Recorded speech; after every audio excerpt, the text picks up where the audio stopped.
Hi fun people! Good day and welcome back to our YouTube channel, Marjan's Garden. So ngayon guys ay nag-spray ako ng Tango systemic fungicide guys kasi palaging umuulan tapos umiinit dito. So ayan, katapos lang ngayon guys umulan pero kanina sobrang lakas ng init.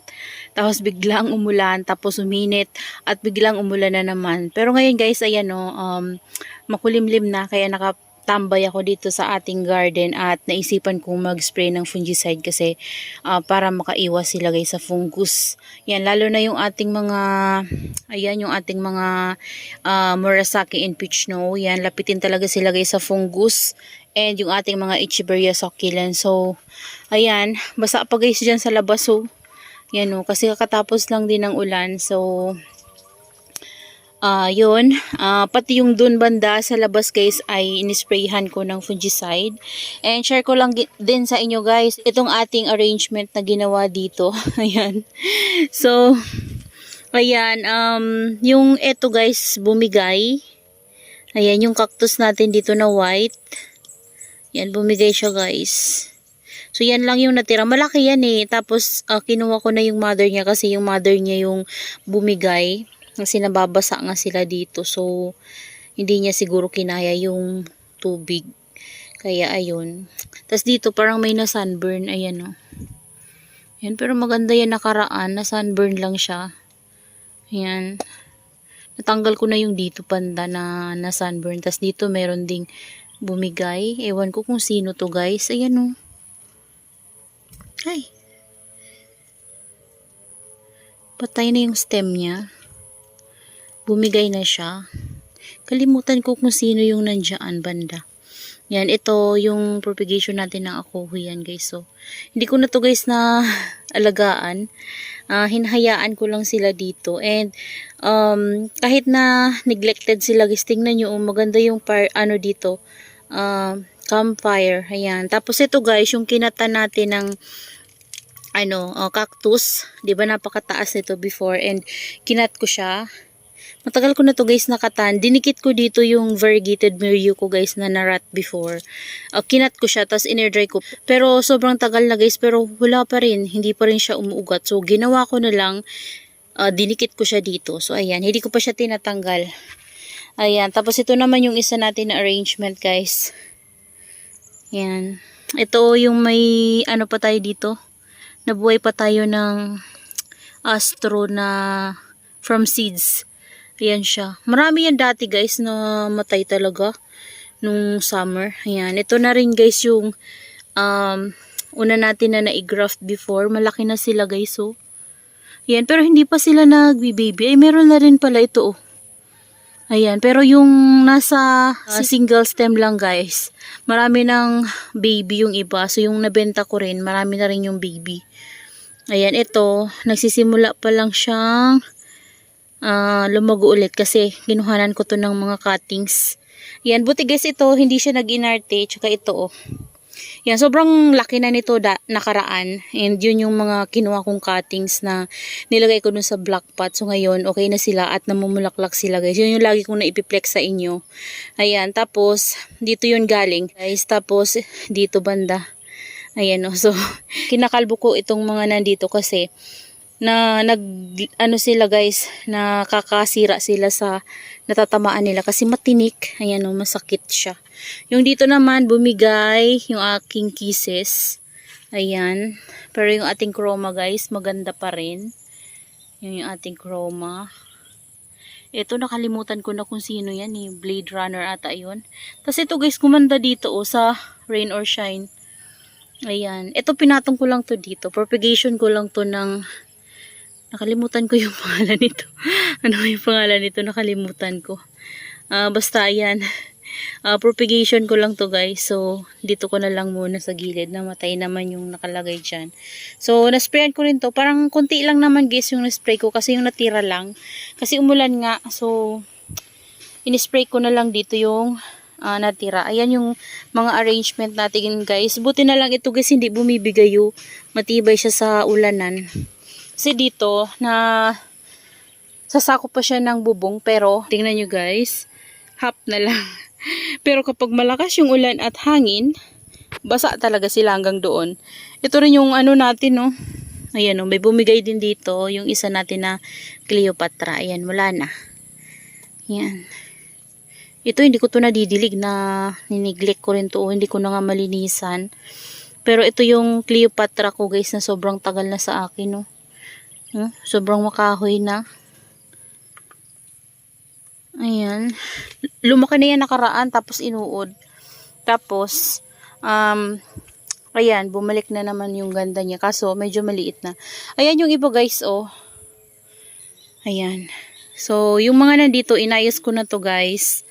Tapos, yung mga nakasabit sa baba, pansamantala lang yan dyan nilagay ko para maulanan sila, guys. And, tinatry kong isave. Kung masisave natin yung iba dyan.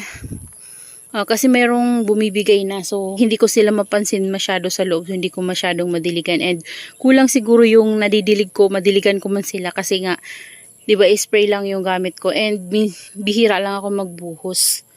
Ayan. Ayan yung ating mga, ano dito, hanging planter. Ito guys, oh, yung mga lipropa natin dati. Buhay na sila. Yan, ito rin. Yung variegated ko dito guys, nilipat ko na dun sa var na pot ng ating Purple Delight. Yung nabuhay dito na variegated. Ayan, oh. Kulang to guys sa dilig. Kailangan ko tong diligin. Kasi ano, sobrang tuyo na. Para mabilis lumaki din yung baby. Kasi kulang sila sa water. Ayan, oh, ito pa. Ito yung cuttings na to guys. Ayan, ito na yung nilipat ko dito. Tapos yun, mga lipropa din. Tapos yung isang cuttings na yun. Ayan sila guys. So, okay naman sila dito. Yung iba, bumigay. Yung mga nandito natin na iba. Parang nagmashi-mashi kasi sa sobrang init. Tapos, alam nyo na guys, yung ulan, init na pinagsasabay minsan talagang hindi nila kinakaya. Grabe guys yung weather dito. Ayan. Ito yung mga ano natin, mga cactus natin dito. Okay naman sila. Ayan. Okay naman sila dito guys. Pati yung ating mga propagation. Yung ating Purple Delight. Ayan na naka-ROS. Ang ganda ng color niya guys. Ayan o. Ayan. Ito yung mga pambenta ko guys. Dito lang sila sa ROS. Kasi maliit lang naman yung pot nila. Para hindi na ako magdidiligo. Ayan o. Oh. Ayan. May mga lipropa pa nga ako dyan. Ayan. Yan, lahat sila. Eh, may bumigay dito, oh. Hala, hindi ko napansin. May kumain tapos namatay. Ayan, oh, may nginat-ngatan, guys, oh. Sayang naman. Alin yun? Ayan, ito yung sinasabi ko, guys, na may mga babies, oh. Dami. Yan. Ito pa, meron pa. Ito, meron din. Lumaki na rin to at may kumain din. Ano yung kumakain sa kanila dito? Namatay na yung isa. May kumain tapos nabasa. Tanggalin natin to. Nabasa siya. Dumi na ng kamay ko. Ito yung guys yung pinutol ko dun, oh. Ayan. Yan yung mga succulents na naka-rain or shine ko guys, oh. Ito nga, oh, pinabayaan ko na to dito kasi nainis na ako sa kanya guys. Napaka-arte talaga. Ito may mga lipropa din ako guys. Purple Delight, Hybrid Lovely Rose, tapos yan. Tapos ito, yan, ito din. Ang ganda nito guys, oh. Ano ata yan, monstrous ng... nakalimutan ko yung ID. Basta parang monstro siya. Ayan, ganda niya. Ayan siya. Tapos dito, meron tayong mga vacant pots kasi meron tayong mga hawo. Ayan, yung mga haworthia guys. Yan yung mga itatanim ko dyan. Pang benta rin. Kasi marami ditong naghahanap ng haworthia. Yan, so bumili ako ng haworthia at dyan ko guys itatanim. So niready ko na yung mga pot. Tapos dito naman guys, ito inayos ko to. Kasi kawawa na sila guys. As hindi ko sila dito napapansin. Dinagdagan ko sila ng garden soil at saka fresh na rice. Hinalo ko guys.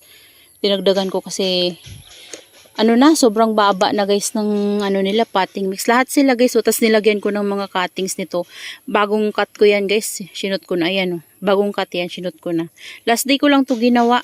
Tas ito, nagtitrail na to, kinat ko rin. Ayan, para dumami siya. Kasi matagal na to dito, ayan, daming babies oh.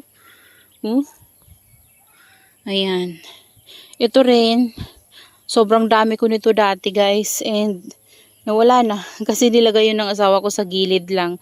So, pinag-ano ng manok, pinagkukut-kut. So, ayan na lang yung meron ako dito. Ang bilis lang kasi nito guys, dumami. Yung variegated to. Free lang yan sa akin dati. Ayan, ito naman. Yung pato ng liprop ako dati ng super bomb. Ayan na lang guys yung natira. Oh, na super bomb. Ayan. Tapos naglagay na lang ako ng mga cuttings nito. Oh, ayan, ito. Ito rin, propagation natin, yan. May Mendoza pa pala tayo dito guys, yan. Di ko na alam na may Mendoza pa pala ako dito. Kasi itong area na to, di ko na talaga to guys na papansin. So, dun lang ako lagi sa loob ng greenhouse. And dito sa labas, bira ko rin to sila puntahan. So, ito, hindi ko na talaga to napapansin. So, wala silang dilig talaga dito. So, kaya, nung natingnan ko sila dito, guys, sabi ko, may halaman pa pala ako dito mga nakasabit. Hindi ko na napapansin. Naisipan ko na dagdagan sila ng garden soil at saka ng fresh na rice pinaghalo ko. Ayun, mga cuttings. Ito, mga Mendoza pa yan dati. Dinamuhan ko rin kasi sobrang dami ng damo dito, guys. Ayan, mga cuttings yan. Pinuno ko kasi, nanguha ko ng mga cuttings ito kasi marami na tayo nito and lumago sila guys kahit na naulanan sila lagi. So, ayun. Pinagkukuhanan ko ng cuttings kahit nabasa guys yung kanilang potting mix. Ayan, ang ganda dito guys kapag nagtitrail. So, di ko na to dito gagalawin. Kahit na lupa yan ilagay nyo dito guys. Buhay na buhay. Ayan, may variegated pa siya. So, ayan sila dito guys. Yung ating mga heart pot na neglected. Yun guys, so panay bulaklak nito sa akin, oh, yan. Yung ano na yan, oh. Hindi ko na nakikita yung bulaklak niya. Nakikita ko minsan may buds kapag tumingin ako dyan, nung nag-ayos ako dyan, oh. May buds siya, pero hindi ko na nakita yung flower niya. Ang bango pa naman ng flower niyan, guys. And gabi siya nag-o-open. Tapos dito naman, tingnan nyo, namumulaklak yung ating Forever Rich dyan. Ayan. So, yan guys, yung mga succulents na dito na nineglect ko sa labas. Ayan, ang dami ko ng jadelet na green. Mga propagation ko lang yan guys. So, mga pinagkakat ko ito. May mga propagation na naman ako ng cactus. Ayan. So, yan sila guys dito. Ito mga na naman to guys, oh. Mamumulaklak na naman siya. Ito yung nakaraan. So, alam ko na guys yung diskarte para mawala yung amoy nito kasi sobrang baho niya talaga kapag nag-open yung flower niya. So, kapag open na yung flower niya guys, isprayhan nyo siya ng water na mawala yung parang may mga bilog-bilog siya na maliliit. Yun yung mabaho. So, pag inisprayhan nyo siya guys, nawawala yung amoy niya. So, ganun yung ginawa ko sa kanya last day. Yan. Yung kumpulan ko pala guys ng mga ganito, ito siya. Pinaghihiwalay ko kasi parang hindi siya lumalaki. Ayan, tingnan nyo. Ganito pa rin yung itsura niya kahit na matagal na siya sa atin. Compare sa mga ganito natin na nakaseparate. Malalaki na sila. O, tingnan nyo. Diba? Malalaki na sila. Ito nga, dati ang liliit lang niya, no? Tapos ngayon malaki na. Ginawa ko, pinag-separate ko. So, bali, kaya pala naging kumpulan yun, guys. So, nung tinanim siya, guys, kunyari ito, diba? Ayan, ito. Pag hinog na to, pwede nang ma-harvest. Tinanim nila to ng buo. Yan, tinanim nila ng buo. Nung nabuhay siya, kumpulan siya, hindi na siya ginalaw. Kaya, kumpulan yung labas niya. So, pangit pala kapag ano, kasi nagsisiksikan sila. Hindi sila guys maka-grow ng maayos. So, talagang maliliit sila. Ayoko ng maliliit guys. Gusto ko mapalaki sila. So, ginawa ko, pinaghihiwalay ko sila. Ayan. Ayan, yung iba nga, nilagay ko dun sa natin, grafting yung iba na maliliit. Yung pa guys, yung iba niya, no. Yun yung talagang pot niya, yung brown na yun. Ilipat ko na. Dito yung iba. Tapos doon naman yung iba para lumaki sila. And meron nga sira kasi nginat-ngat niya ng uod. Ayan. So, yan guys, yung mga ano natin dito, namumulaklak yung iba natin dito, hindi ko na nakita guys, hindi ko na tuloy na pollinate. Marami ditong namulaklak na karaan dito, dun banda, ayun, dun banda. So hindi ko na nakita. Kasi hindi ako pumunta dito guys.